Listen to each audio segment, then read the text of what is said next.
दोस्तों, इनसे मिलिए। यह है शर्मा फैमिली। इनके दो बेटे हैं। बड़े बेटे का नाम संदीप है और छोटे बेटे का नाम राजन है। संदीप राजन से बड़ा था। वो ना सिर्फ स्टडीज में बल्कि स्पोर्ट्स, कम्युनिकेशन, हर चीज में राजन से आगे था। इसीलिए फैमिली के लोग संदीप को ही ज्यादा इंपॉर्टेंस देते थे और राजन को बेकार नकारा समझते थे। वो ना तो राजन के इंटरेस्ट पर ध्यान देते और ना ही उससे उसके एम्बिशन के बारे में पूछते। संदीप ने तो रेप्यूटेड यूनिवर्सिटी से अपनी ग्रेजुएशन पूरी की, लेकिन कोई फाइनेंशियल सपोर्ट ना होने की वजह से राजन को लोकल यूनिवर्सिटी से ग्रेजुएशन करनी पड़ी।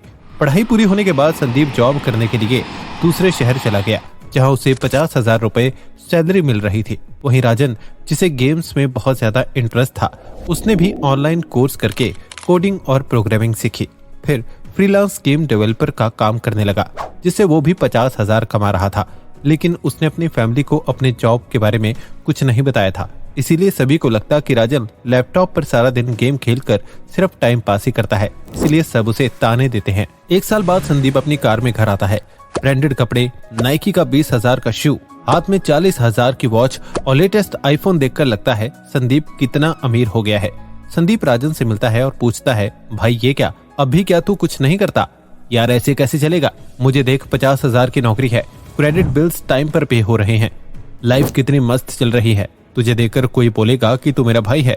इस तरह कुछ देर लेक्चर देने के बाद संदीप वापस दूसरे शहर चला जाता है। राजन संदीप की बातों पर कोई खास रिएक्शन नहीं देता है और अपने काम में लगा रहता है। हर 6 महीने, साल भर में संदीप इस तरह कोई नई चीज लेकर घर आता और अपने पैसों का दिखावा करता। 3 साल बाद दोनों की शादी हो जाती है। घर वाले संदीप के वाइफ को तो इम्पोर्टेंस देते, लेकिन घर का सारा काम राजन की वाइफ से कराते। इसलिए इन सब से परेशान होकर राजन घर छोड़ देता है। अब 7 साल हो गए थे। राजन ना अपनी फैमिली से मिला था न संदीप से। एक दिन राजन अपनी वाइफ और अपनी 5 साल की बेटी को लेकर एक रेस्टोरेंट में डिनर करने के लिए जाता है और देखता है कि उसका भाई संदीप रेस्टोरेंट में वॉचमैन का काम कर रहा है। उसकी हालत खराब है।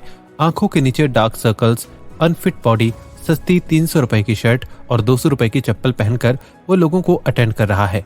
जबकि राजन अच्छा सा सूट पहनकर अपनी गाड़ी से उतरता है। उसकी वाइफ भी गोल्ड की ज्वेलरी पहनी होती है और उसके हाथ में डायमंड की रिंग होती है। राजन को कार में देखकर संदीप सोचता है कि शायद इसने भी मेरी तरह EMI पर कार खरीदी होगी, लेकिन वो तब शॉक्ड होता है जब वो कार में बैठे ड्राइवर को देखता है। संदीप राजन से पूछता है, भाई लास्ट टाइम जब मैंने तुम्हें देखा था तब तुम्हारी हालत मुझसे भी बुरी थी। पुरानी जीन्स, 200 रुपए की टी शर्ट और अब ऐसा ट्रांसफॉर्मेशन, ये कैसे हुआ? मैं तो यार क्या ही बताऊं, शादी के 8 महीने बाद जॉब चली गई। लोन कंपनी EMI टाइम पर ना देने की वजह से मेरी कार उठाकर ले गए। बहुत स्ट्रगल करने के बाद भी जब कोई जॉब नहीं मिली तो मैं ये वॉचमैन की जॉब कर रहा हूँ। पर भाई तेरा सब कुछ कैसे चेंज हुआ? इस पर राजन कहता है, भाई हम दोनों सेम मिडिल क्लास फैमिली से हैं, लेकिन घर वालों ने मुझे हमेशा बेकार और नाकारा समझा था। पर मुझे पता था कि लाइफ में कुछ करने के लिए मुझे खुद को टाइम देना होगा, पेशेंस के साथ काम करना पड़ेगा। जिस वक्त तुम मेरे सामने शो ऑफ करके मेरी इंसल्ट कर रहे थे, तब ऐसा नहीं था कि मैं उन चीजों को अफोर्ड नहीं कर सकता, बल्कि उस टाइम मैं अपने साइड बिजनेस पर काम कर रहा था। और भाई मैंने तो अपनी जॉब 2 साल बाद ही छोड़ दी थी। मैं चाहता तो EMI पर आपकी तरह कार, बाइक सब कुछ ले सकता था, लेकिन मुझे ऐसी लाइफ नहीं चाहिए थी कि मेरी जिंदगी EMIs भरने में निकल जाए। देखो गाइस, ज्यादातर मिडिल क्लास लोग संदीप की तरह होते हैं, लेकिन अगर आपको मिडिल क्लास के इस खतरनाक ट्रैप से बचना है तो आपको मिडिल क्लास लोगों के सोचने के तरीके, उनकी मेंटालिटी को समझना होगा। और सबसे जरूरी आपको ये समझना होगा कि मिडिल क्लास लोग कैसे चैलेंजेस फेस करते हैं। तभी आप उनसे कुछ अलग सोच पाएंगे और उनसे अच्छा रास्ता चुन पाएंगे। So let's begin. Number 1, salary आते ही हवा हो जाती है। हर मिडिल क्लास आदमी के घर की यही कहानी है। मिडिल क्लास लोग 30 दिन 9 to 5 जॉब करके अपनी सैलरी का वेट करते हैं, ताकि सैलरी मिलने पर उनके सारे खर्चे पूरे हो सके। लेकिन सैलरी मिलने पर वो पैसे कहाँ गायब हो जाते हैं पता भी नहीं चलता, और ये होता है लैक ऑफ मनी मैनेजमेंट की वजह से। अब आप में से कुछ लोग बोलेंगे कि मैं तो बजट फॉलो करता हूँ, लेकिन बजट बनाना भी इनफ नहीं है। क्योंकि मान लो आपने बजट बनाया और आप बजट को फॉलो भी कर रहे हैं, लेकिन अचानक से कोई मेडिकल इमरजेंसी आ गई या अचानक से आपको पैसों की जरूरत पड़ गई, तो आपका पूरा बजट गड़बड़ा जाएगा। या फिर अगर सरोजिनी मार्केट में कोई सेल लग गई, फिर तो आप बजट से ज्यादा पैसे खर्च कर देंगे। ये वो खर्चे हैं जिसका लोग कोई कैलकुलेशन नहीं करते हैं और फिर रोते हैं कि मेरा पैसा कहाँ चला गया। Number 2, transfer debt burden. अमीर लोग अपने बच्चों को अपने बाद अपनी प्रॉपर्टी और बिजनेस देते हैं, लेकिन मिडिल क्लास लोग अपने बच्चों को अपनी रिस्पॉन्सिबिलिटी डेट के फॉर्म में देते हैं। आपने देखा होगा कई बार बहन की शादी में पापा कर्ज लेते हैं जिसे चुकाने की जिम्मेदारी बेटे पर आ जाती है, और वो बेटा जिसने अभी कमाना शुरू ही किया होता है उस पर लोन का बोझ पड़ने से उसकी फाइनेंशियल सिचुएशन खराब होने लगती है, क्योंकि लोन एक ऐसी चीज है जो आपके फाइनेंशियल लाइफ को खोखला कर देती है, खासकर उन लोगों को जिनकी फैमिलीज अपनी हर जरूरत पूरी करने के लिए लोन लेते हैं। और जब तक लोन का बोझ चुकाकर एक आदमी फ्री होता है तब तक उससे फाइनेंशियली खुद को स्टेबल करने में काफी टाइम लग जाता है, जिस वजह से वो आदमी भी आगे चलकर वही काम करता है जो उसके पेरेंट्स ने किया था। Number 3, unemployment. सबसे बड़ी प्रॉब्लम जो हर मिडिल क्लास आदमी फेस करता है वो है अनएम्प्लॉयमेंट।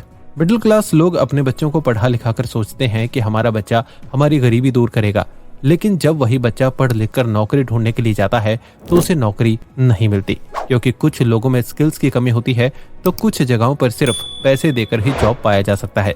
पिछले कुछ सालों से इंडिया में अनएम्प्लॉयमेंट रेट 8% हो गया है, मतलब 1000 में से 80 लोग नौकरी के लिए भटक रहे हैं। अब इन लोगों के पास इतने पैसे तो होते नहीं है कि ये सिफारिश करा सके या फिर हाई एजुकेशन लेकर हाई पे चेक रिसीव कर सकें, इसीलिए मिडिल क्लास आदमी को बेसिक सैलरी वाली जॉब ही करनी पड़ती है। और क्योंकि ये मिडिल क्लास लोग सीधे साधे होते हैं तो कोई भी इन्हें उल्लू बनाकर चला जाता है। कई बार तो ये लोग अपनी हालत के जिम्मेदार खुद ही होते हैं, क्योंकि ये लोग क्रिटिकल थिंकिंग का ज्यादा यूज नहीं करते। इनके डिसीजन का टॉपिक हमेशा पॉलिटिक्स, सेलिब्रिटीज और रिलेशनशिप होता है, इसीलिए ये लोग अनएम्प्लॉयमेंट के भी शिकार बन जाते हैं। Number 4, high cost of living but low income. Unemployment की वजह से हर दूसरा मिडिल क्लास आदमी जॉब करने के लिए दूसरे शहर जाते हैं, पर जितनी लोगों की सैलरी नहीं होती है उससे ज्यादा तो वहाँ चीजों का प्राइस ज्यादा होता है, जिस वजह से उनके लिए वहाँ पहले तो कमाना मुश्किल होता है, और अगर कमा भी लिया तो उन पैसों को वो सेव नहीं कर पाते हैं एंड फिर स्ट्रगल करते रहते हैं। ये एक ऐसी प्रॉब्लम है जिसे हर मिडिल क्लास आदमी फील करता है। अब देखो, ऐसा नहीं है कि इन प्रॉब्लम्स के बारे में ये लोग जानते नहीं हैं, बल्कि मेन प्रॉब्लम ये है कि इन चीजों को समझने के बाद भी वो कुछ कर नहीं पाते हैं। नंबर 5, गैम्बलिंग और बेटिंग का ट्रैप। लोगों की जरूरत जब उनके इनकम से पूरी नहीं हो पाती है तो वो गैम्बलिंग और बेटिंग को अपना सहारा बना लेते हैं ताकि उनकी इनकम थोड़ी बढ़ जाए। और जब से ये गैम्बलिंग और बेटिंग एप्स आई हैं, तब से लोगों ने इन चीजों में ज्यादा पैसा लगाना शुरू कर दिया है। वैसे भी आज तो ऑनलाइन गेमिंग का ग्लोबल मार्केट 75.41 बिलियन तक पहुंच गया है। लोग इन चीजों में पैसे लगाते तो हैं, पर ये नहीं सोचते हैं कि इन ऑनलाइन गेम में पैसा लगाकर आप अपना ही नुकसान कर रहे हैं। क्योंकि चलो मान लिया आपने गेम खेली और आप पैसे जीत गए, पर क्या गारंटी है कि आप अगली बार भी जीतेंगे? ऐसा भी हो सकता है अगली बार जब आप गेम खेलेंगे तो आपने जो जीता है वो पैसे भी हार जाएंगे। लेकिन लोग इस बात को समझते नहीं हैं।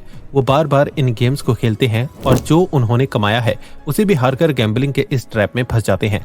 Number 6, show off lifestyle.